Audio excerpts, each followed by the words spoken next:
Bonjour à tous, bonjour l'Église CCH, bonjour à tous ceux et celles qui nous regardent en ce moment, là où vous êtes en arrière de votre écran.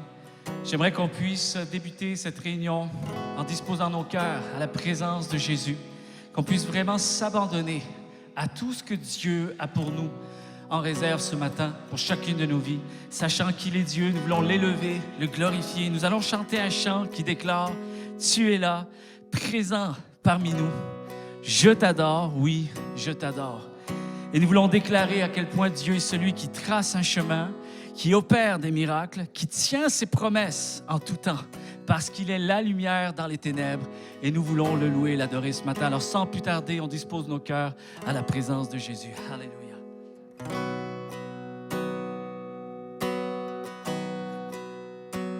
Tu es là, présent parmi nous. Je t'adore, oui je t'adore.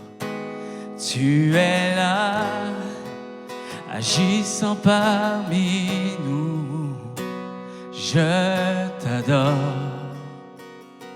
oui je t'adore. Tu es là, tu es là, présent parmi nous. Je t'adore, oui je t'adore. Tu es là, agissant parmi nous. Je t'adore,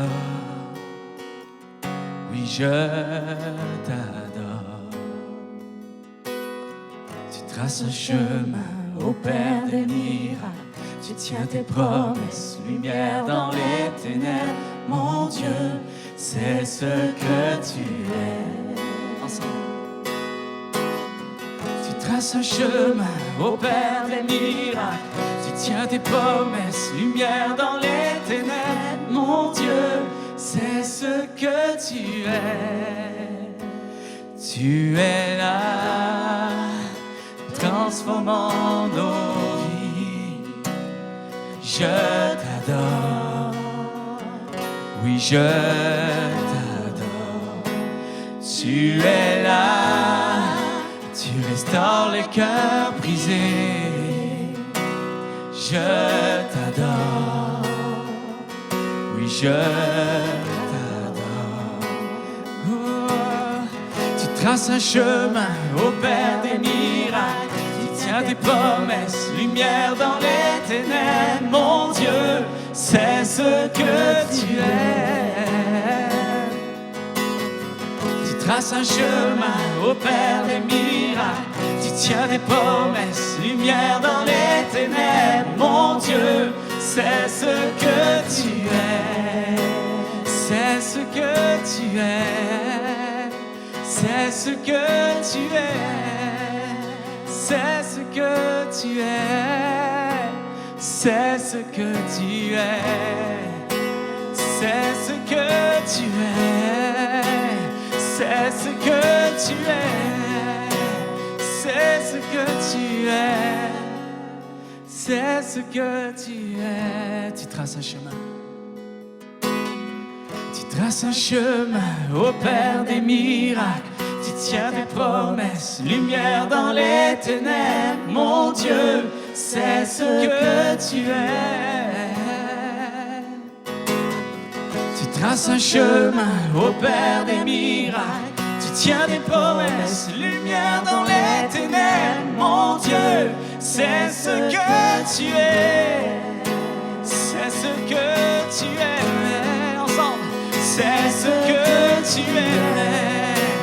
C'est ce que tu es, on le déclare. C'est ce que tu es. C'est ce que tu es. C'est ce que tu es. C'est ce que tu es. Malgré nos défis, c'est ce que tu es. Malgré les géants de ma vie, malgré les combats, malgré les luttes, c'est ce que tu es. Tu es le Dieu des miracles, qui trace un chemin, qui réussit là où je ne peux rien. Toi tu peux, oh Dieu. Je regarde à toi, je regarde à toi, oh Dieu. Je regarde à toi, je m'appuie sur toi, je m'appuie sur tes promesses, sur ta puissance, oh Dieu. Tu es ma force, oh Dieu. Tu es ma force, oh Dieu. Alléluia. Et quand je ne le vois pas, tu es là. Et quand je ne le sens pas, tu es là. Tu agiras encore. Tu agiras encore. Et quand je ne le vois pas, tu es là. Et quand je ne le sens pas, tu es là. Tu agiras encore. Tu agiras encore. Et quand je ne le vois pas, tu es là. Et quand je ne le sens pas, tu es là. Tu agiras encore. Tu agiras encore. Et quand je ne le vois pas, tu es là. Et quand je ne le sens pas, tu es là.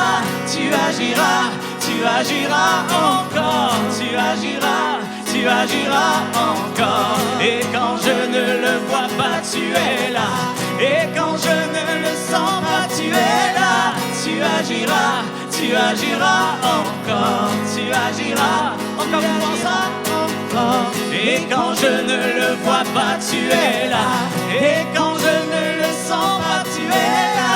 Tu agiras encore.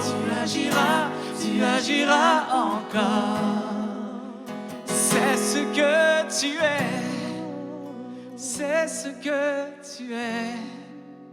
C'est ce que tu es. C'est ce que tu es. Je le déclare. C'est ce que tu es. C'est ce que tu es. C'est ce que tu es.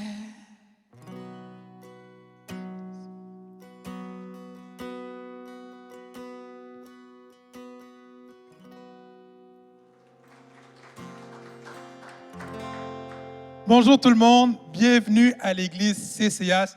C'est toujours pour nous une joie de vous accueillir chez nous. Si c'est la première fois que vous nous écoutez, c'est la première fois que vous êtes ici avec nous, soyez la bienvenue. Sentez-vous à l'aise d'être avec nous. Et comme à l'habitude, si vous avez des questions, n'hésitez pas à nous contacter. Et cela va nous faire un grand plaisir de vous répondre et de vous partager ce que nous avons pour vous. Vous nous manquez. On a hâte de revenir ensemble. Si vous avez peut-être des sujets de prière à prier pour nous, c'est qu'on puisse trouver un plus grand local puis qu'on puisse accommoder le plus grand nombre de personnes. Je pense que c'est l'une des plus grandes prières que nous avons pour l'Église de CCH, c'est trouver quelque chose de plus grand puis qu'on puisse tous être ensemble, toute la famille ensemble pour pouvoir adorer et louer le Seigneur. Et juste avant que je laisse la place à notre pasteur Laurent, je vais juste prendre le temps de prier. Seigneur, nous voulons te remercier pour ta grâce, te remercier pour ton amour, te remercier pour ta présence, te remercier pour ta fidélité, te remercier pour tout ce que tu es, Seigneur Dieu Père. Sans toi, Seigneur Père, on ne serait rien du tout. Nous voulons te remettre le restant de la réunion entre tes mains. Nous voulons te remettre notre pasteur Laurent entre tes mains, que tu puisses être avec lui, que tu puisses le fortifier. Que ce ne soit pas lui qui parle, mais bien toi qui parles au travers de nous. Tu connais nos besoins, tu connais nos cœurs, Seigneur Dieu. Parle-nous et dispose-nous à recevoir de toi, Seigneur. Je te remercie d'avance pour tout et c'est ainsi que je te prie, dans le nom de ton Fils Jésus-Christ qui vit au siècle des siècles, et tout le monde puisse dire Amen. Même chez toi, tu peux dire Amen. Est-ce qu'on peut accueillir notre pasteur Laurent?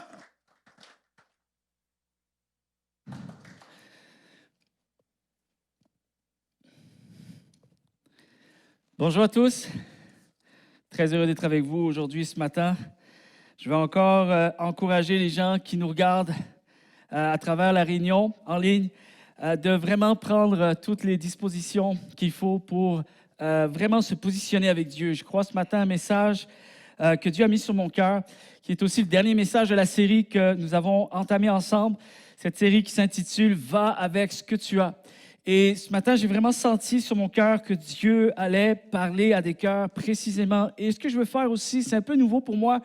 C'est la première fois que je vais finir une série et je vais un peu synthétiser plusieurs grandes vérités que nous avons vues ensemble durant cette série. Et j'aimerais surtout que l'on soit défié ce matin à prendre des décisions ou même peut-être juste à commencer à formuler certaines prières que nous n'avons peut-être pas osé faire jusqu'à maintenant. Et vous savez, Dieu nous place toujours au-devant des défis. Dieu désire nous faire avancer. Dieu n'est pas celui qui veut nous voir stagner, qui veut nous voir rester à une même place. Même au travers des circonstances les plus difficiles de notre vie, Dieu s'en sert pour nous faire avancer. Combien le croient ce matin? Et j'aimerais vraiment que l'on soit défié devant Dieu. Vous savez, la meilleure des choses, c'est d'être défié par Dieu. Pourquoi? Parce que Dieu est plein de bienveillance à notre égard. On n'a pas à avoir peur d'être défié par Dieu, parce que Dieu nous aime plus que n'importe qui. Son amour est parfait. Il nous aime comme on a besoin d'être aimé aujourd'hui et pour la suite également. Et j'aimerais vraiment que l'on puisse s'abandonner à Dieu ce matin. Vraiment, de tout mon cœur, c'est mon désir. Et qu'à l'issue de ce message, qu'on puisse faire des prières précises, qu'on mette des mots à nos prières, que ce soit nos mots, nos prières, pas les prières de quelqu'un d'autre, que ce soit ce que mon cœur désire, prier devant Dieu, sachant que nous pouvons venir devant Dieu tel que nous sommes. Amen. Alors, cette série qui s'intitule « Va avec ce que tu as ». Et le titre de mon message est cette phrase que j'ai dit sans cesse tout au long je pense qu'on a fait 5 messages en tout. Et il y a une phrase que je redisais à chaque fois et c'est le titre du message de ce matin parce que ça vient clôturer. C'est le dernier message. Et mon titre est celui-ci, « Dieu désire accomplir quelque chose qui dépasse ce que nous sommes aujourd'hui. » Amen. Dieu désire accomplir quelque chose qui dépasse même nos capacités. Cette phrase, je l'ai dit, je l'ai redit. Et on a vu à travers l'histoire de Gédéon, en fait, pas juste l'histoire de Gédéon, mais ne serait-ce que juste une phrase que Dieu a mentionnée, a déclarée à Gédéon. Cette phrase qui se trouve dans le livre des Juges au chapitre 6 et au verset 14, il est dit ceci, « Va avec ce que tu as. » Et on a vu plusieurs vérités, plusieurs facettes, à travers même certains contextes de ce dialogue qu'il y a eu entre Gédéon, Dieu lui-même, ensemble. Il y a des vérités qui sont aussi les nôtres. Et j'aimerais ce matin vous amener dans une grande vérité qui englobe toutes les vérités que nous avons vues. J'aimerais que l'on commence, peut-être pour certaines personnes, ou d'autres personnes, peut-être, on a besoin d'être renouvelés dans cette étape-là, mais qu'on puisse apprendre à avancer en prenant en compte la présence de Dieu à nos côtés en tout temps. Amen. En tout temps. Que ce soit, c'est facile de dire, ah, Dieu est bon, Dieu nous a bénis lorsqu'on passe des moments plus agréables, plus confortables. Mais il faut réussir aussi à saisir cette vérité que même au travers des circonstances peut-être les plus difficiles de notre vie, de croire encore à la prééminence de Dieu, à son assistance, la participation active de Dieu à nos côtés, même dans les moments peut-être parfois les plus difficiles. Amen. Avancer en prenant en compte la présence de Dieu à nos côtés. De prendre conscience, sa présence, sa prééminence. Prendre conscience de son assistance. Amen. Dieu nous assiste. Dieu nous assiste. C'est très important. J'aimerais aussi ce matin qu'on puisse réaliser à travers l'histoire de Gédéon et à travers même l'histoire des héros de la foi dans la Bible, les récits des Saintes Écritures, prendre conscience de son initiative à lui. C'est son initiative. Ma création, c'est l'initiative de Dieu. Amen. Mon existence, c'est son chef-d'œuvre à lui. C'est sa décision, c'est son souhait, c'est son désir, c'est son vœu, c'est son choix. De prendre conscience de sa participation active. Parfois, une participation qui nous semble incognito, mais active pareil. Amen. Prendre conscience de sa contribution, de son alliance, de son engagement. Parce que c'est lui qui nous a voulu. Amen. Vous vous souvenez, on a vu ça. Et je fais écho avec plusieurs vérités. C'est lui qui a fait le trajet pour venir vers nous. C'est lui qui en a voulu ainsi. Amen. C'est son choix. Et par-dessus tout, c'est lui qui règne depuis toujours. Il règne. Vous savez, de dire Dieu règne. Il y a quelque chose qui doit se statuer dans nos cœurs. Quand on le déclare, quand on le croit.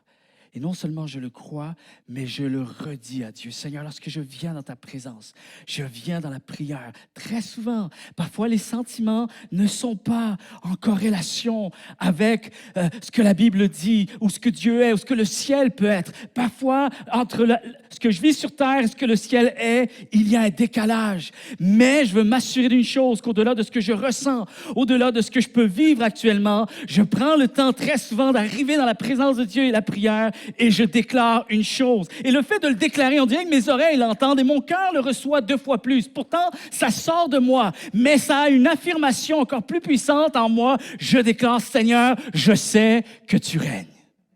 Amen. Je sais que tu règnes. Je sais que ton sceau est sur ma vie. Je sais que ta signature est sur ma vie. Je sais que ton caractère est sur ma vie. Je sais qu'il y a tes attributs actifs dans ma vie, ton œuvre. Je sais qu'il y a également, j'aime ce mot, ton génie est dans ma vie. Ta brillance, elle est dans ma vie. Ta sagesse, ton amour est dans ma vie, ton cœur, ta fidélité et ta fidélité. Amen. Quand Dieu dit à Gédéon, va avec ce que tu as, qu'est-ce que Gédéon pouvait comprendre? C'est que ce qu'il avait, Gédéon essayait de calculer, de dire, qu'est-ce que j'ai au juste? Qu'est-ce qu'il veut dire par ce que j'ai? Il me semble que je n'ai pas grand-chose. Regardez, c'est ça un peu le dilemme. C'est cette lutte intérieure entre ce que Dieu dit qu'il a, puis lui, ce qu'il pense qu'il a. Mais la réalité, c'est que Dieu est en train de lui dire, mais qui tu as ultimement? Tu m'as moi. Tu as Dieu. Et c'est pleinement suffisant pour pouvoir commencer à faire un premier pas dans ta vie. Amen. La fidélité. Je parlais tantôt avec une sœur et juste en discutant, on s'est juste rappelé que la foi, c'est quoi? Souvent, la définition que Dieu donne de la foi, au niveau de la foi, dans la Bible, dans les Saintes Écritures, surtout dans l'Ancien Testament, il demande au peuple d'Israël de se rappeler à ce que Dieu a fait hier. C'est-à-dire, il demande à ce qu'Israël se souvienne de la fidélité de Dieu d'hier, afin qu'il puisse y avoir une mesure de foi suffisamment nécessaire pour affronter les choses qui sont devant nous. Et la foi, c'est se rappeler que Dieu a toujours été fidèle. Par conséquent, il le sera encore. Amen. Maintenant, une des phrases que je veux qu'on saisisse, c'est que Dieu ne nous a pas conçus pour porter seul le poids de notre destinée. Est-ce qu'on le croit? Est-ce que vous croyez à ça? Parce que ça ferait aucun sens. Ça serait un non-sens. Quand on s'étudie soi-même, lorsqu'on regarde un peu à nos vies, on se dit, il manque quelque chose. Il me semble que je n'ai pas le nécessaire pour pouvoir me rendre jusqu'au bout. Et pourtant, c'est ce que Dieu dit également. Mais le problème, c'est qu'on pense que Dieu dit autre chose. La grande vérité, c'est que Dieu ne nous a pas conçus pour porter tout seul tout le poids de notre destinée. Pourquoi? Parce que ma destinée est tout d'abord l'initiative de Dieu. Amen. C'est le travail de Dieu. C'est sa création. Comme je l'ai dit, c'est son chef-d'œuvre. C'est lui qui en est l'artisan. C'est lui le sculpteur. C'est lui le peintre. Amen. C'est lui le peintre. Gédéon avait Dieu. Tous ceux qui croient en Dieu ont Dieu. Amen. Tous ceux qui aiment Dieu ont Dieu. Et j'aimerais vous dire que d'après les récits des Saintes Écritures, ça semble être suffisant d'avoir Dieu.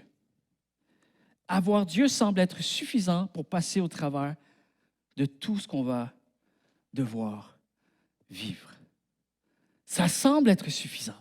Bien sûr que nos sentiments, bien sûr que nos perceptions, bien sûr que nos circonstances de vie, parfois nous font douter de cette réalité. Mais la Bible renchérit, appuie, affirme sans cesse que Dieu est pleinement suffisant. Lorsque un homme, une femme possède Dieu dans sa vie, il peut passer au travers de tout. Quelqu'un devrait dire Amen. L'histoire de Gédéon nous apprend à faire confiance à ce que Dieu est, à ce que Dieu a dit, à ce que Dieu a promis. Et l'histoire de Gédéon nous apprend à faire confiance au chemin que Dieu a tracé pour nous. Peut-être des chemins que l'on ne voit pas encore, mais des chemins dont je dois quand même réussir à regarder avec une certaine mesure de foi, parce que si moi je ne les vois pas encore, je sais que Dieu les a déjà vus. Et l'histoire de Gédéon me fait penser également à celle de Jacob, à celle de Joseph. Ça, ce sont deux histoires qui, pour moi, je m'amuse, j'aime les étudier ensemble. Pourquoi? Bon, premièrement, Jacob est le père de Joseph, mais deux parcours complètement différents. Et dans les moments où je vais bien, je peux m'identifier à Joseph. Dans les moments où je suis moins bien avec moi-même, vous savez, lorsque tu n'es pas trop fier de toi, lorsque finalement tu réalises que tu n'es pas si parfait que tu ne le pensais. J'aime bien étudier l'histoire de Jacob. Et une des choses qui me plaît, c'est que dans ces deux parcours complètement différents, au départ, ils n'avaient rien, tous les deux. À la fin, ils ont tout. Et ce n'était pas uniquement le fruit de leur intelligence ou de leur personnalité, mais c'est parce que Dieu, écoutez bien ceci, Dieu avait décidé de les bénir. À la fin, Dieu a fini avec la bénédiction. Amen. Dieu a décidé de les bénir. Si vous lisez l'histoire, les deux histoires, vous verrez que Jacob et Joseph ont tous deux même reconnu que la main de Dieu avait été sur eux tout au long du parcours. Mais ce qui est intéressant, c'est de réaliser que, vous savez, c'est souvent à la fin de la vie de quelqu'un, souvent, qu'on peut plus avoir la teneur de ce qu'il a pu vivre. Parce qu'à la fin, il y a toutes les conclusions. Il y a toutes les constatations. Vous savez, il y a l'émerveillement de ce que, hey, je me souviens qu'à cette période-là, je pensais que tout était fini. Et à la fin, tu réalises, mais Dieu a quand même réussi à être fidèle dans cette situation-là. Ce qui me plaît dans l'histoire, c'est que les deux regardent leur parcours de vie et s'aperçoivent que même sûrement, ils ont dû penser à des moments où, à ce moment-là, ils ne pouvaient pas imaginer la suite de l'histoire.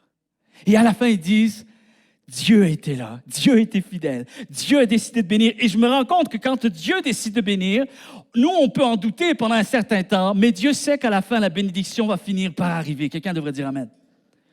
Joseph dira dans Genèse chapitre 50, au verset 50, il dira, « Vous aviez médité de me faire du mal. » Vous savez, il a vécu tellement d'injustice, de trahison, il y a de la méchanceté à son égard. Et à chaque fois, il a subi. Mais voici ce qu'il est capable de dire à la fin. Dieu l'a changé en bien pour accomplir ce qui arrive aujourd'hui.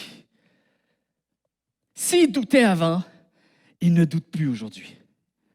Et Jacob, regardez bien, Jacob, c'est tout un personnage en passant. C'est incroyable. Avez-vous étudié l'histoire de Jacob? Oui, c'est incroyable. Des fois, tu as le goût de l'étrangler, ce gars-là, tu comprends? Puis tout d'un coup, tu te sens mieux. Finalement, tes imperfections ne sont pas si pires dans ta vie, tu comprends? C'est pour ça que j'aime la Bible. J'aime lire la Bible, parce que je m'identifie et elle me fait du bien. Parce que si Dieu a été une bénédiction pour leur vie, si Dieu a été fidèle et resté fidèle malgré tout, parce qu'il connaissait l'avenir, parce qu'il connaissait leur cœur.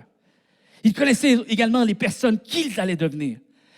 À chaque fois, j'en ressors de ces histoires, je dis, Seigneur, il y a encore de l'espoir pour moi. Et Jacob va dire dans Genèse chapitre 48, verset 11, il dit Israël, qui dans le fond, ça va être son nom futur, parce que Dieu va changer sa destinée, il va changer son nom également. Il ne veut plus, il va faire en sorte qu'on ne l'appelle plus pour ce qu'il était avant, on va t'appeler pour ce que tu vas devenir maintenant dans ma destinée. Et ça dit ceci, Israël dit à Joseph, qui est son fils, à la fin de ses jours, je ne pensais pas revoir ton visage.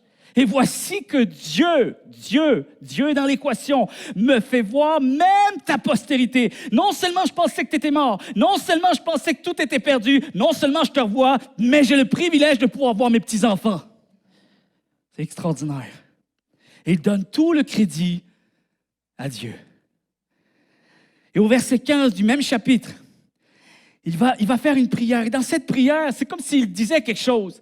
Il va dire que le Dieu, il va prier pour les petits-enfants en passant, que le Dieu en présence duquel ont marché mes pères, Abraham, Isaac, des gens bien imparfaits eux aussi. Si vous prenez le temps d'étudier, vous allez voir que personne n'est parfait dans l'histoire, en fait. Que le Dieu qui m'a conduit depuis que j'existe jusqu'à ce jour, que l'ange qui m'a délivré de tout mal bénisse également ses enfants. Vous savez ce qu'il est en train de prier? En fait, premièrement, il est en train de déclarer qu'il reconnaît que la main de Dieu a été sur sa vie tout au long du parcours, même dans les périodes où on pouvait en douter. Amen. À la fin, il sait que Dieu était là pareil. Oh, il était masqué, il était caché, mais Dieu était là. Les sentiments n'ont pas réussi à le percevoir, mais il était là. Et un jour, Dieu va te faire savoir que même dans la période actuelle, peut-être que tu traverses un temps difficile, un jour, tu sauras encore plus que Dieu est présent actuellement dans ta vie.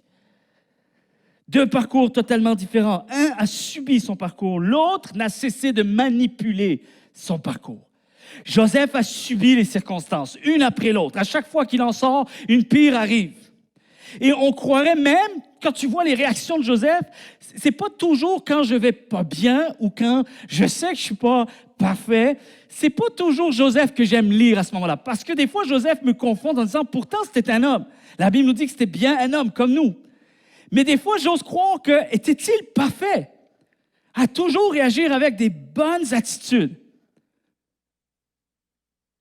On le voit jamais renier Dieu, jamais lever le poing.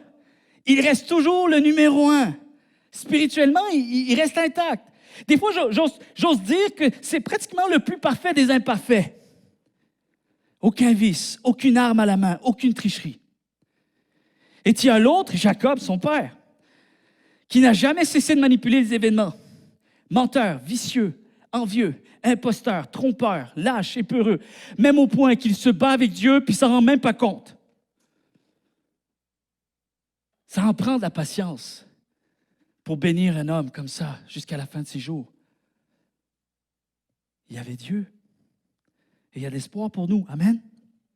Parce qu'au final, Dieu a eu le dernier mot.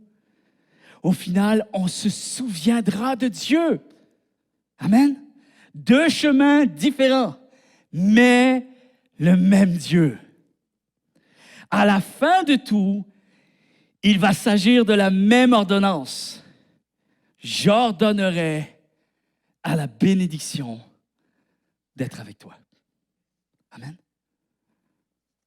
C'est extraordinaire. Au cœur de nos projets, chers amis, au cœur de nos stratégies, de nos ruses, au cœur même de nos erreurs, de nos faux-semblants, de nos carapaces, au final, vous savez quoi? Retenez bien ceci. Au final, les résultats reviendra au plus fort. Et le plus fort, c'est Dieu. Tu sais, quand je pense que c'est Linda Lemay qui chante cette chanson, « Le plus fort, c'est mon Père ». Tu sais, quand elle chante « Le plus fort, c'est mon Père ». Souvent, je pense à cette chanson. Des fois, je rentre en prière, je dis « Seigneur, le plus fort, c'est toi, qui est mon Père céleste. Le plus fort, c'est toi. » Sachez une chose, le plus fort, c'est Dieu. Quelqu'un a dit un jour ceci, que la bénédiction de Dieu sur notre vie a beaucoup plus à voir avec qui lui est qu'avec la personne que nous sommes. Amen.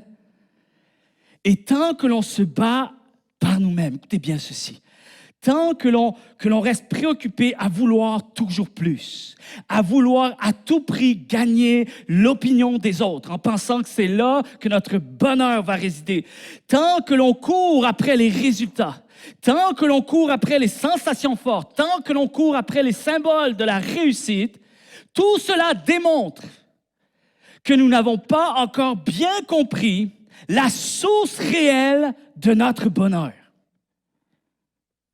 Et il faut qu'à un moment donné, nous le sachions, que ça soit statué, que ça soit comme un verdict qui ne changera pas. Mon véritable bonheur se trouve en Dieu et en Dieu seul. Amen. en Dieu et en Dieu seul. Ce passage dans le psaume 121, verset 1er jusqu'au verset 8, qui dit « Je lève les yeux vers les montagnes, d'où me viendra le secours? Il ne permettra pas que ton pied chancelle. Celui qui te garde ne sommeille ni ne dort. L'Éternel est celui qui te garde. L'Éternel te gardera de tout mal, il gardera ton âme. L'Éternel gardera ton départ et ton arrivée, dès maintenant et à jamais. » Maintenant, on dit souvent cette phrase, « Oh, l'Éternel gardera mon départ et mon arrivée. » Souvent, on dit cette phrase quand on voyage. Moi, je l'ai déjà fait en passant, donc vous pouvez juste, oui, ok, moi aussi, alors. Gardera ton départ et ton arrivée quand on déménage, quand on voyage, je ne sais pas, on part en vacances. Quand il y a un départ et une arrivée, là, le verset, il ne faut pas oublier ce verset, un départ et une arrivée. Ici, l'auteur du psaume le déclare pour l'existence de la vie. All right? Ton départ dans la vie jusqu'à ton arrivée. Tu vas voir qu'à la fin, si bien sûr, encore une fois, que notre cœur reste attaché à lui, à la fin, tu vas donner tout le crédit à Dieu. Amen? À la fin de tout, on se souviendra de Dieu. Tellement de choses que j'aimerais vous dire ce matin. Mais j'aimerais m'arrêter sur ce que Paul va recevoir comme parole de la part de Dieu. Dans 2 Corinthiens, chapitre 12, verset 9, Dieu va dire « Ma grâce te suffit. » Wow! N'est-ce pas une belle phrase? Ça a l'air tout beau, tout joli. Tu sais, c'est comme facile à accepter. Maintenant, dans le contexte de Paul, ce n'était pas une bonne réponse. Selon son raisonnement humain, Paul aurait aimé entendre autre chose. Vous saviez ça? Ma grâce te suffit. Pourquoi? Parce que dans le contexte, Paul suppliait Dieu de le délivrer d'une faiblesse, d'un mal, d'une souffrance dans sa vie. Cependant, Dieu a refusé.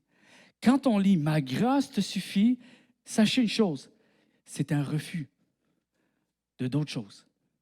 Je te donne ma grâce pour remplacer ce que tu aurais voulu avoir à la base. Tu aurais voulu avoir la guérison, la santé, je te donne ma grâce. C'est une bonne réponse. Dieu a toujours raison, d'accord. Mais dans le contexte de Paul, c'est un refus. Premièrement, il faut savoir gérer les refus de Dieu. Amen. Va avec ce que tu as. Mais Seigneur, j'aimerais avoir plus. Je te dis, va avec ce que tu as. Non, tu n'auras pas plus parce que dans ce que tu as, ma grâce te suffit. Je sais que ça peut être un peu difficile. Et je ne veux pas dire ça en étant décalé. Je ne veux pas dire ça avec une indifférence. Je sais c'est quoi passer par des moments de difficulté, de souffrance. Et je sais que quand on souffre, c'est plus difficile parfois de recevoir un message comme ça. Mais comprenez bien, c'était un refus de Dieu. Mais le refus de Dieu dans ce contexte-ci, par la suite, Paul a compris que c'était un meilleur oui, encore mieux que le oui que lui aurait voulu entendre au départ. C'était un meilleur oui. Tu me demandes quelque chose, je ne te dis pas oui pour ça, je te dis un meilleur oui pour d'autres choses que tu vas comprendre peut-être, malheureusement, plus tard seulement. Mais à la fin, tu donneras tout le crédit à Dieu. Et tu vas réaliser en fait que dans tout ce qu'on vit, Dieu nous appelle à prendre en compte, prendre conscience de sa présence en tout temps à nos côtés. Quelqu'un devrait dire Amen. Dieu lui faisait comprendre qu'en étant en lui, que Dieu était avec lui. La faiblesse de Paul n'en était plus une. Et il faut arrêter peut-être de regarder nos circonstances comme trop loin de ce qu'elles sont réellement aux yeux de Dieu. Amen. Je sais que c'est un exercice qui n'est pas évident. C'est pour ça qu'il faut rester en communion avec Dieu. En prière, c'est là que ça se joue. C'est dans la prière que ça se joue. C'est lorsqu'on communique avec Dieu. C'est lorsqu'on est uni à lui, qu'on revient à lui. Et là, il prend nos cœurs et il nous fait voir d'autres choses. Il change nos perceptions. Il change notre intelligence. Quand la Bible dit d'aller chercher une nouvelle intelligence en lui. C'est dans cette optique, c'est dans le combat, dans les luttes, dans tout ce qui nous restreint, dans tout ce qui nous insécurise, dans tout ce que nous ne comprenons pas, dans tout ce qui nous fait souffrir. J'ai besoin d'être renouvelé par l'intelligence de Dieu.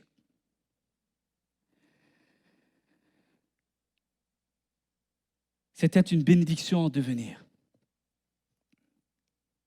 Et en fait, ça allait devenir une plus grande force pour Paul. Parce que c'était par elle, cette faiblesse, pas sa force plus tard, c'était par cette faiblesse que Dieu allait accomplir le plus. Ce qu'il y avait de plus grand dans sa vie. Mais ce qu'il y avait de plus grand, il ne pouvait pas encore le percevoir à ce moment-là. Alors c'était seulement par la foi de reconnaître que la prééminence de Dieu est sur ma vie. Je le crois et je déclare que Dieu règne. Amen. Et c'est pour ces moments-là que Dieu compte, chers amis. Ce n'est pas quand tout va bien, finalement, que l'on vit les plus belles expériences de la foi. Je sais que c'est paradoxal, je sais que c'est difficile, mais à la lumière de ce qu'on a vécu juste par notre petit parcours de vie, je ne dis pas qu'on a vécu bien des choses, mais dans ce que Dieu nous a permis d'expérimenter avec mon épouse, moi-même, la famille, on peut réaliser une chose, que c'est dans les moments les plus difficiles qu'on a appris à connaître encore plus le cœur de Dieu. C'est dans les moments de souffrance qu'on a pu même discerner les plus grandes vérités de l'existence de notre vie, qu'on a grandi, qu'on a pu s'épanouir, qu'on a pu progresser, qu'on a pu juste se fortifier et pouvoir même aider davantage les autres que je ne pouvais le faire avant. La souffrance, l'insuffisance, l'inconnu, l'incertitude, dans les moments de grands changements, dans les moments de lutte, dans les tempêtes de la vie, c'est souvent par elles que Dieu accomplit le plus. Quelqu'un devrait dire Amen. Vous savez, je suis convaincu que Dieu nous laisse certaines de nos faiblesses parfois, car elle nous ouvre une fenêtre, une porte même, sur notre besoin de lui. Qu'est-ce que je veux dire par là? C'est qu'elle nous rappelle cette nécessité de devoir se tourner vers lui continuellement. Amen. Au lieu de nous fier uniquement à nous-mêmes, elles m'ont permis de m'appuyer sur lui. Et parce que j'ai réussi à m'appuyer sur lui, j'ai pu voir des choses que je n'aurais pas pu voir si j'avais continué à m'appuyer sur moi-même. Quelqu'un a dit un jour ceci, qu'aucun de nous n'a le contrôle sur notre destinée. Nous pouvons uniquement l'influencer, nous pouvons même l'influencer grandement, mais nous n'avons pas le plein contrôle. Je sais que l'homme cherche à contrôler bien des choses, mais il faut réaliser, pensez-y un instant, vous savez, de prendre en compte la faveur de Dieu dans tout. C'est aussi prendre en compte la faveur de Dieu, la présence de Dieu dans tout ce que je ne contrôle pas. Amen. Et des fois, on n'y pense pas suffisamment, mais je n'ai pas décidé de mon lieu de naissance. Bon, je ne suis pas déçu, je vais être franc avec vous. Être né en Corse, c'est extraordinaire, OK? D'ailleurs, justement, dernièrement, j'ai vu une image, un bébé d'à peu près 1 an, avec une petite couche comme ça, il a les bras croisés, les jambes croisées au bord de mer, couché de soleil avec un petit jus de fruits à côté, et le slogan en dessous était marqué ceci, « Je n'y suis pour rien si je suis né en Corse, je suis juste très chanceux. » OK? Bon, si vous ne connaissez pas la Corse, allez voir un peu les photos, vous allez comprendre très bien ce que je suis en train de dire en ce moment. Mais nous ne choisissons pas notre lieu de naissance. On ne contrôle pas, on ne choisit pas nos parents. On ne choisit pas la couleur de notre peau. Nous ne gérons pas à nous tout seuls l'économie mondiale, le gouvernement de notre pays. On veut se faire à croire que oui, mais ce n'est pas vrai. Il y aura toujours des choses qui vont nous échapper. Nous ne pouvons pas arrêter non plus les désastres naturels. Nous ne pouvons pas contrôler et prédire les décisions de ceux qui nous entourent. Et Joseph l'a bien appris. Joseph l'a bien compris. Il aurait aimé vivre probablement autre chose comme parcours de sa vie. Par contre, ce n'était pas ses choix. C'est les choix que d'autres ont pris à son égard. Il a subi les choix de quelqu'un d'autre. Alors, il pouvait juste gérer ce qu'il contrôlait, mais là, il fallait aussi qu'il réalise, je ne contrôle pas ce que les gens vont décider pour moi. Nous ne pouvons pas garantir que notre santé sera bonne en tout temps. Il y a des gens qui disent que par la foi, tu dois être guéri de tout. Eh bien, je peux vous dire une chose, que pendant 5-6 ans, j'ai eu la foi tout en étant malade, tout en souffrant. Et 5-6 ans, quand tu souffres, c'est long. Et je veux avoir de la compassion pour ceux qui souffrent encore plus d'années. Mais il faut réaliser une chose, il y a ce que je peux gérer, mais il y a aussi tout ce que je ne contrôle pas. Et pour ça, je dis merci Seigneur d'avoir inventé la foi. Amen. Parce que par la foi, je parviens à traverser même tout ce que je ne contrôle pas. Et à la fin, je sais que ce qui va m'attendre, c'est la bénédiction de Dieu. Amen.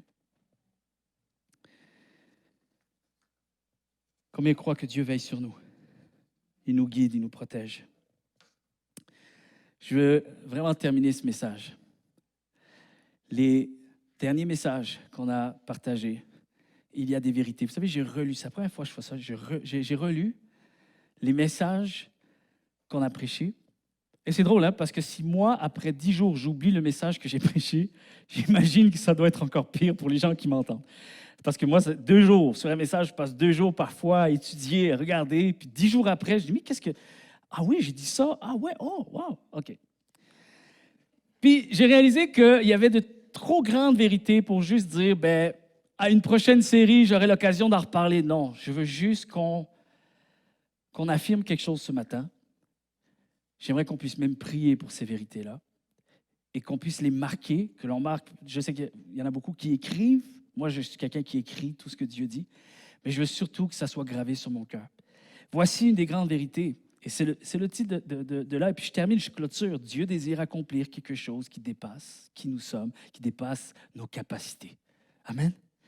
Retenez bien, rappelez-vous que Dieu désire, mais en plus Dieu parvient.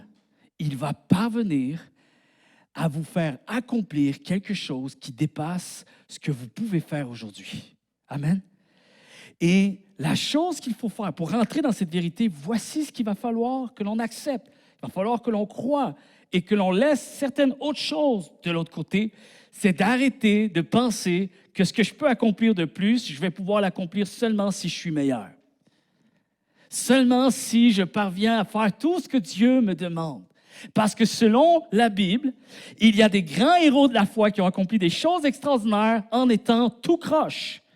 Par contre, leur cœur reconnaissait qu'ils avaient besoin de revenir à Dieu sans cesse, continuellement, et Dieu continuait à bénir. Et si durant le parcours que Dieu a pu faire quelque chose en cours de route, en cours de chemin, mais si on attend que tout soit parfait pour commencer à faire un premier pas, je m'excuse, mais dans 10 ans d'ici, vous allez être encore à la même place et ça se peut que vous mouriez très malheureux. On ne va pas se mentir à soi-même. Amen. Nous sommes bien imparfaits et nous le resterons. Pasteur, tu ne peux pas dire une telle chose. Pourquoi je ne peux pas dire ce qui est une réalité 24 heures sur 24 dans ma vie? Pourquoi je dirais autre chose? Pourquoi je ferais semblant? Pourquoi on habillerait l'Église? Pourquoi j'offrirais du maquillage? Pourquoi faire? Le soir, sans le maquillage, vous allez prendre peur. Pourquoi je vais prêcher des sottises? Pourquoi je vais prêcher autre chose que ce que j'arrive, moi, à vivre? Pourquoi je vais prêcher autre chose que ce que la Bible m'enseigne? Du début jusqu'à la fin. Pourquoi? Pourquoi faire semblant? Pour impressionner les autres? Pour atteindre plus de résultats, plus de louanges, plus de compliments? Ça veut dire que je n'ai pas compris la source réelle de mon bonheur, c'est Dieu. C'est pas mes résultats, c'est Dieu. Même lorsque je réussis quelque chose de bien, il faut que je retourne dans la présence de Dieu pour dire, Seigneur, je sais que c'est ta grâce et je suis mieux de ne pas m'enorgueillir avec ça.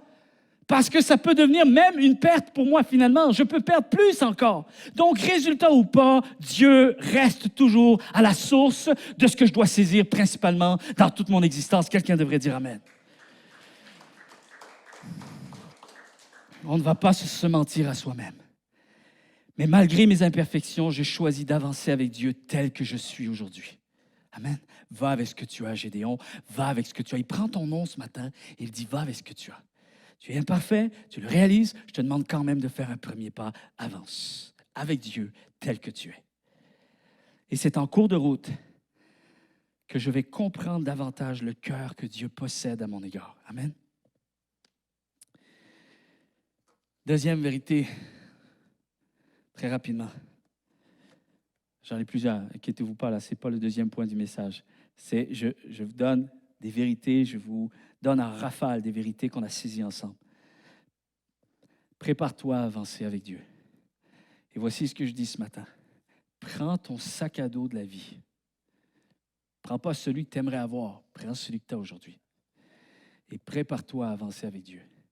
Cesse d'attendre qu'il n'y ait que des bonnes choses à l'intérieur de ton sac pour décider d'avancer. Arrête de faire ça. Tu as le sac que tu as aujourd'hui. Il y a des choses que tu peux changer, mais tu as bien constaté peut-être depuis un certain temps qu'il y a des choses que même en t'efforçant du mieux que tu pouvais, il y a des choses qui ne changent pas. Parce que tu combats de la mauvaise façon. Tu combats par toi-même. Tu combats avec la religion également. Tu combats avec des paramètres religieux qui ne sont pas tout à fait centrés sur le cœur de Dieu. Alors voici ce que je te propose. Tu aimes Dieu, tu désires avancer pour lui. Mets dans ton sac à dos tes failles. Mets tes imperfections. Mets toutes tes crottes. Tes traits de caractère les plus désastreux, les plus vulnérables. Tes angles morts. Et cesse de te rendre malade à essayer d'éradiquer tout ce qui n'est pas parfait par toi-même dans l'immédiat et choisis d'avancer avec Dieu. Amen. Vous savez ce que Dieu nous dit quand on choisit de faire ça? On aurait aimé que le premier pas soit plus beau, soit plus parfait, soit plus sans contrôle. J'aurais aimé offrir quelque chose de mieux à Dieu. Des fois, on a cette pensée, qu'on pense que parce que si j'offre quelque chose de mieux, il va nous aimer plus. Mais la réalité, c'est que Dieu dit, écoute-moi, va avec ce que tu as aujourd'hui, on se donnera rendez-vous plus tard en cours de route. Et il y a des choses que tu vas acquérir sur le chemin et pas avant d'entrer sur le chemin. Prends la route de la vie avec Dieu et fais de Jésus ton guide. Fais de Jésus ton confident. Fais de Jésus ton meilleur ami, ton sauveur, ton refuge, ton rocher. Fais de la grâce de Dieu le sujet de ta joie. Fais de son amour ton bien le plus précieux. Amen. Et entre dans ta destinée. Fais un premier pas avec tout ce qui n'existe pas encore. Amen. Et la seule façon de pouvoir faire ce premier pas, c'est que ce premier pas, il se fait en déclarant haut et fort, sa grâce me suffit. Amen. Sa grâce me suffit. En fait, c'était le premier pas. Il possède une chose ultime. Et chaque pas que tu feras par la suite doit posséder exactement la même chose. C'est la foi. La foi qu'en Dieu, tout est suffisant. Amen. Il règne, il sera là. L'Éternel est mon berger. Et ça suffit. Vous vous souvenez? C'est le premier pas avec Dieu. C'est le pas de l'abandon. C'est le pas d'une dépendance, presque une dépendance, on va dire, naïve. Vous savez, cette dépendance où on s'émerveille, tout simplement comme le cœur d'un enfant. Cette fragilité parfois, cette insécurité, cette incompréhension, elle est correcte, prends, mais fais un premier pas avec toutes ces choses, sachant que tu regardes à Dieu ultimement. C'est le pas qui rend le plus honneur à Dieu. Vous saviez ça? Le premier pas de la foi, c'est un pas qui fait hurler le ciel. Vous savez, c'est ce party qui prend place dans le ciel, où Dieu est là avec, il tressaille de joie de voir qu'un être humain bien imparfait tel que nous parvient à faire confiance à Dieu au-delà de ce que je ne contrôle pas. C'est cette foi-là qui permet à Dieu de pouvoir avoir un cœur touché à travers nous. Amen. C'est le premier pas qui déclare la pleine suffisance de Dieu dans notre vie. C'est ce premier pas qui déclare que Dieu n'a besoin de personne. Il n'a besoin d'aucune aide extérieure pour accomplir sa volonté dans ma vie. Il est Dieu et tout ce qu'il dit, il le fait. Tout ce qu'il promet, il l'accomplit. Amen.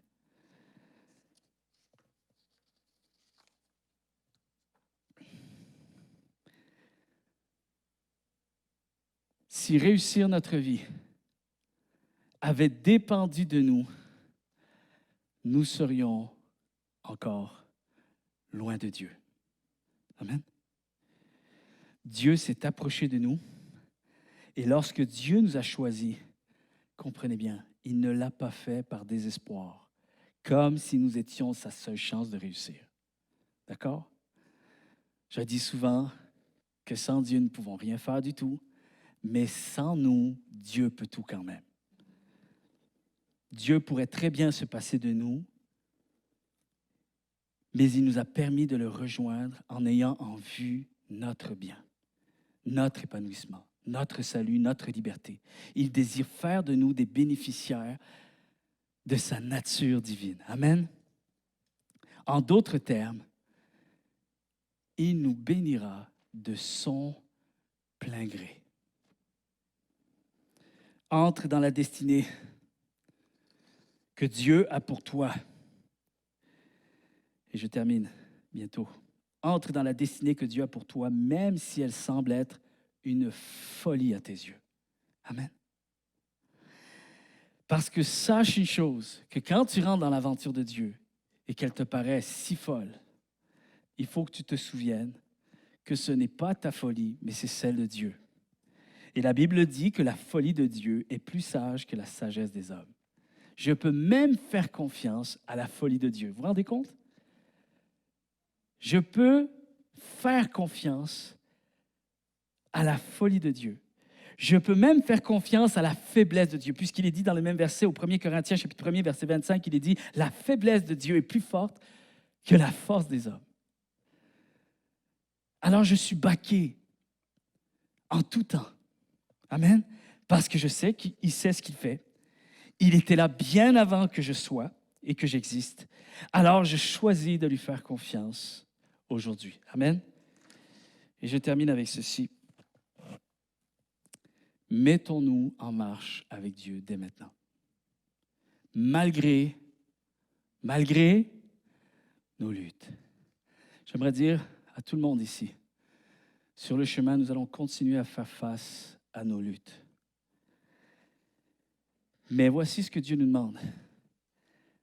Mets-toi en marche avec Dieu, malgré tes luttes, et fais face à tes luttes avec Dieu, non pas en vue de gagner des points. Comprenez bien, ça c'est toujours encore cette pensée religieuse qui vient nous anéantir, littéralement. Ça fait défaut à notre cheminement spirituel. Non pas en vue d'être une meilleure personne, en vue de mériter davantage son amour, parce que son amour est complet depuis toujours. Tu ne peux rien y rajouter, tu ne peux rien y enlever.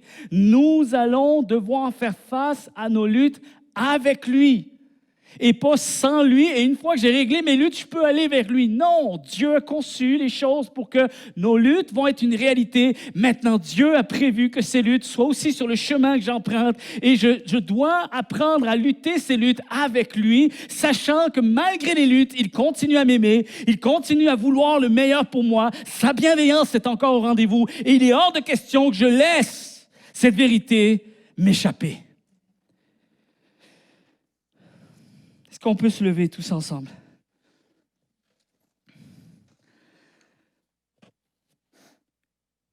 Dans la simplicité ce matin,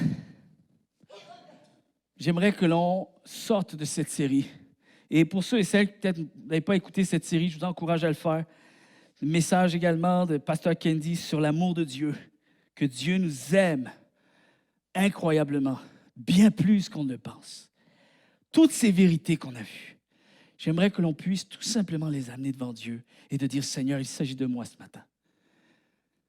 Et je ne veux plus venir devant toi en pensant, il faut que j'essaye de mériter quoi que ce soit. Est-ce qu'on peut juste régler ça une bonne fois pour toutes? Vous savez, je n'ai pas grandi dans l'Église. Je n'ai pas eu d'éducation étant tout jeune. Ou est-ce qu'il y aurait peut-être eu un risque d'avoir reçu peut-être des paramètres un peu trop religieux? Vous savez, je peux dire quand même, c'est un privilège pour moi d'avoir connu Jésus-Christ à l'âge de 20 ans. Je suis arrivé tout frais, j'ai pris ma Bible, puis toutes les vérités que je lisais, je les prenais à la lettre. Et je peux vous dire une chose, que à chaque fois que j'ai dû faire face à des paramètres religieux, c'était là la vraie lutte. Et je trouvais que c'était là que tout se jouait. Et il arrive à un moment donné où je dis, non, Seigneur, ce n'est pas ce Dieu-là que j'ai connu. Le Dieu que j'ai connu est celui qui m'a pris tel que j'étais il y a 23 ans en arrière et qui m'aime de la même manière qu'il m'aimait autrefois. Et ce n'est pas parce que maintenant j'ai la connaissance de Dieu que je devrais être meilleur encore pour lui. Ça ne ferait aucun sens. C'est le début de quelque chose qui va rester pareil jusqu'à la fin. Et en cours de chemin, à chaque fois que je vais découvrir le cœur de Dieu, c'est comme ça que je vais grandir et apprendre encore davantage les choses de la foi. Amen. Alors, j'aimerais juste qu'on ferme nos yeux maintenant, cet instant. Je vais faire une prière et qu'on puisse déclarer à quel point nous voulons tout simplement remettre tout ce que l'on ne contrôle pas entre les mains de Dieu. Je veux remettre ce premier pas que Dieu me demande de faire afin d'entrer dans la destinée qu'il a pour moi. Je veux également décidé d'y entrer avec mes luttes. Je ne vais pas attendre de régler mes luttes, je vais y rentrer à l'intérieur avec. Je prends le sac à dos de ma vie avec tout le bagage que j'ai jusqu'à ce jour. Tout ce que je n'ai pas pu contrôler, même à travers même les choses que j'ai pu faire, les choix, les mauvais choix, les gaffes, les erreurs, les échecs. Je prends tout ça et je te dis, Seigneur, oui, je fais un premier pas avec toi, avec tout ça, parce que mon cœur t'aime, parce que je désire recevoir ton amour. Tu m'offres ton amour, alors Seigneur, je dis oui à cet amour. Seigneur, tu as choisi de me bénir tel que je suis en étant bien imparfait. Alors Seigneur, je choisis aujourd'hui de répondre à cet amour tout en étant imparfait. Et je dis oui à l'aventure de Dieu. Et je dis oui, Seigneur, me voici. Je viens vers toi avec ce que j'ai, tel que je suis. Et je vais arrêter de lutter par moi-même avec tout ce qui représente des défis pour moi. Je veux te les remettre parce que tu es Dieu et tu règnes sur la totalité de ma vie, dans les choses que je vois et même dans les choses que je ne vois pas. Alors Seigneur, je te dis un grand merci que vraiment, Seigneur, nous puissions vivre un épanouissement dans ta grâce et dans ta bénédiction et qu'on puisse apprendre à connaître ton cœur encore plus, car le meilleur est devant nous. Il y a tout ce que je ne sais pas encore, mais il y a tout ce que toi tu sais. Il y a tout ce que je ne suis pas encore devenu, mais il y a tout ce que tu sais que je vais devenir. Alors Seigneur, je déclare que j'entre dans l'aventure en déclarant, Seigneur, tu règnes, je te fais confiance et c'est avec foi que j'accepte la destinée que tu as pour moi. Dans le précieux nom de Jésus, on a prié. Tout le monde déclare un vrai et un grand Amen. Est-ce qu'on peut acclamer le roi des rois ce matin? Alléluia.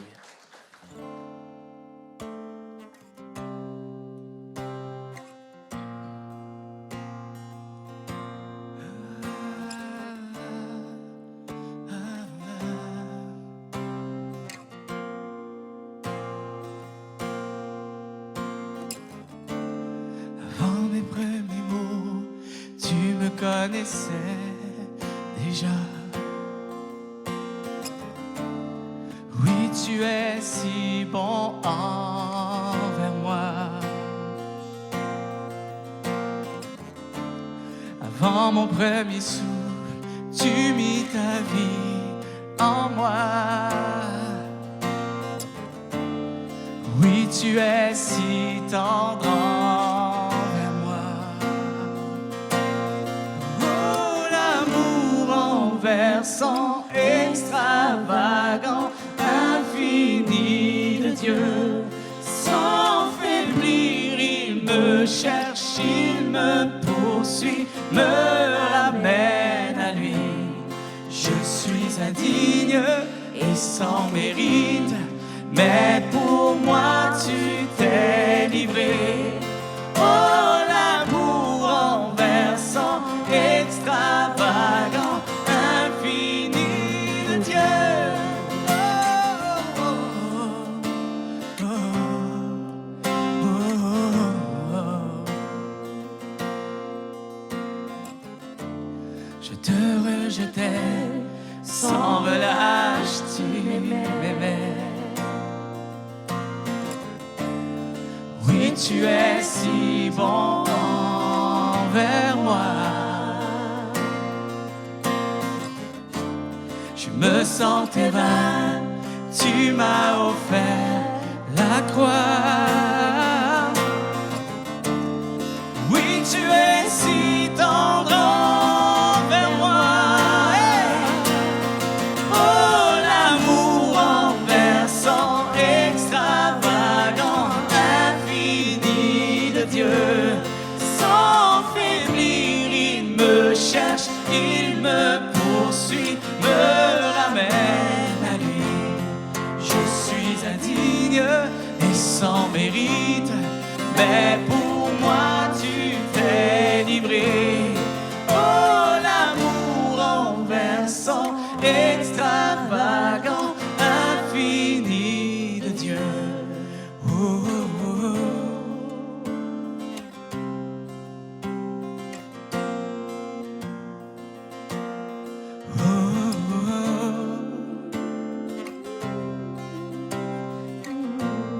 Aucune ombre n'est trop sombre, ils m'ont trop tu me cherches. Aucun mur ne peut résister, ni mensonge tenir. Sans fin tu me cherches. Aucune ombre n'est trop sombre, ni mon trop élevé pour que tu me cherches. Aucun mur ne peut résister, ni mensonge tenir. Sans fin tu me cherches. Ensemble. Aucune ombre n'est trop sombre, ni mon trop élevé pour que tu me cherches. Aucun mur ne peut résister, ni mensonge tenir. Sans fin tu me cherches. Aucune ombre n'est trop sombre, ni mon trop élevé pour que tu me cherches. Aucun mur ne peut résister, ni mensonge tenir. Sans fin tu me cherches. Oh, l'amour renversant, extravagant, infini de Dieu. Sans faiblir, il me cherche, il me poursuit, me ramène à lui. Je suis indigne et sans mérite, mais pour moi tu t'es livré. Oh, l'amour renversant, extravagant, infini de Dieu. Oh, oh, oh. Alléluia. Alléluia.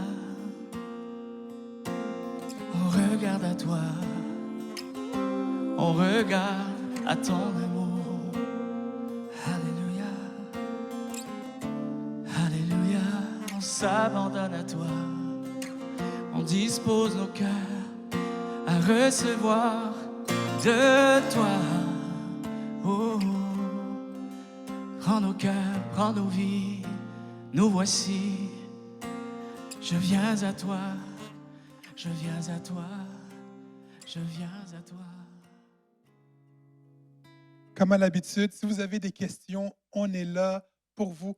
On est rejoignable sur les réseaux sociaux, sur Facebook, Instagram, à notre adresse courriel qui va apparaître en bas de l'écran. N'hésitez pas à nous témoigner qu'est-ce que Dieu fait dans votre vie. N'hésitez pas à nous rejoindre si vous avez des questions. Nous sommes là pour vous.